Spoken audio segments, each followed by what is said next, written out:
चादर मुहे पान हो गाँव के प्रधान जी चलेला सीना उतान हो गाँव के प्रधान जी मखमल चादर मुहे पान हो गाँव के प्रधान जी। साइकिल छूटल अब चला मोटर कार हो साइकिल छूटल अब चला मोटर कार हो घी दूध चापे छूटल रोटी अचार हो घी दूध चापे छूटल रोटी अचार हो पाँचे बारिश में हुए धनवान हो गाँव के प्रधान जी मखमल चादर मुहे पान हो गाँव के प्रधान जी। और का कहिए बड़े प्रधान जी हो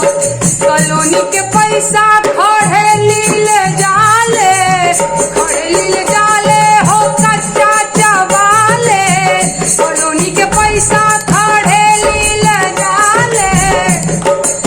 कॉलोनी के पैसा खड़े लीले जाले काला बाजारी के महटर बुझाले छापा पड़े तब भागे सिवान हो गाँव के प्रधान जी मखमल चादर मुहे पान हो गाँव के प्रधान जी चलेले सीना उतान हो गाँव के प्रधान जी। मनरेगा के जॉब कार्ड बनेला फर्जी